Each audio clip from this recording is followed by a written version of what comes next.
روزہ کس پہ فرض ہے؟ امیروں پہ کہ غریبوں پہ؟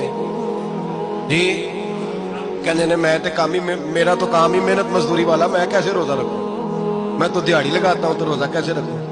میں نے نہیں کسی حدیث میں پڑھا کہ روزہ وہ رکھے جو دفتر میں بیٹھتا ہے۔ صحابہ کے زمانے میں تو دفتر ہوتے ہی نہیں تھے، کسی جگہ نہیں لکھا ہوا روزہ وہ رکھے گا جو اے سی میں بیٹھتا ہے، تب تو اے سی تھے ہی نہیں۔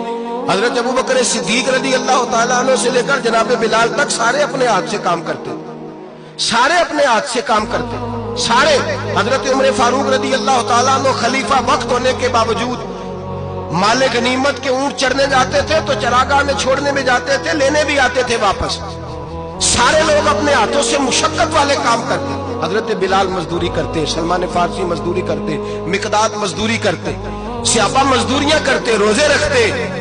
اور رمضان کے جانے کا وقت ہوتا تو در رسول پہ کھڑے ہو کے عرض کرتے، محبوبہ دل نہیں بھرا، دل کرتا ہے کبھی رب سارا سال ہی روزے عطا کرے، سارا سال رمضان دے تو ہم سارا سال روزے رکھنے کو تیار ہے۔ جذبہ تھا، طاقت تھی، ہمت تھی۔ آج نوجوان لڑکا ہے کہتا ہے مجھ سے بھوک برداشت نہیں ہوتی۔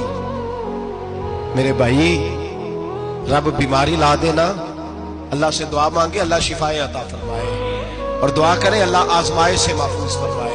آپ یقین کریں میں نے لوگوں کو دیکھا ہے حلق سے قطرہ نہیں اترتا، خوراک کی نالی لگی ہوئی ہے، اعلیٰ غذائیں پکی ہوئی پڑی ہیں، عرش کا مالک کہتا ہے میں تیرے حلق سے گزرنے نہیں دوں گا، قانون بن گیا۔ میں نے دیکھا ہے ڈرپ پہ لوگ زندہ ہے، بوتل لگی ہوئی ہے، گلوکوز کی، گزارا چل رہا، اعلیٰ غذائیں پڑی ہیں، لاکھوں روپیہ تجوری میں پڑا ہے۔ مالک کہتا ہے تو نہیں کھا سکتا تو وہ کھانے نہیں دیتا، نہیں کھانے دیتا۔ ایک شخص یورپ کے علاقے کا، میں کسی کالم نویس کا پڑھ رہا تھا، وہ کہتا ہے میری کھربوں میں جائیداد ہے لیکن میرے معدے میں ایسی تکلیف ہے کہ میں آٹے کو چھان کر جو اوپر سے بورا نکلتا ہے صرف وہ کھا سکتا ہوں، اس کے علاوہ میں کائنات کی کوئی نعمت کھا نہیں سکتا۔ اور میرے بھائی وہ جب چاہے تو بڑے بڑے کھانے کھانے سے تجھے روک دے، تیرے دانت چبانے کے قابل نہ رہے، زبان نگلنے کے قابل نہ رہے، معدہ تیرا ہضم کرنے کے قابل نہ رہے، وہ جب چاہے تو جو مرضی کر لے۔ وہ کہتا چل تو میری مرضی پہ چلنا، ایک مہینہ میرے کہنے پہ نہ کھا، ایک مہینہ میرے کہنے پہ نہ کھا تو یا اللہ تو کیا کرے گا؟ فرمایا صوم تصفو، میرے نبی پاک نے فرمایا تم روزے رکھو اللہ تمہیں صحت عطا فرما دے گا، اللہ تندرستیاں دے دے گا، شفائیں دے دے گا۔ تم روزے رکھو اللہ تمہیں، سبحان اللہ، اللہ تمہیں، اللہ طاقت دیتا ہے، ہمت دیتا ہے، اللہ ہمت دیتا ہے۔ میں نے دیکھا ہے، میں نے بزرگوں کو دیکھا ہے، ضعیف لوگوں کو دیکھا ہے، کمزور لوگوں کو دیکھا ہے، میں نے دیکھا ہے روزے رکھتے ہوئے، مزدوروں کو دیکھا ہے روزے رکھتے ہوئے۔ میں اپنے ابا جی کو کہتا ابا جی اتنی سخت گرمی اور مزدوری آپ کرتے اور مزدوری کے عالم میں روزہ رکھتے تو کہتے پتر روزہ کی آندا ہے، روزہ کدوں کو جاندا ہے؟ روزہ اپنی جگہ تے مزدوری اپنی جگہ ہوتے۔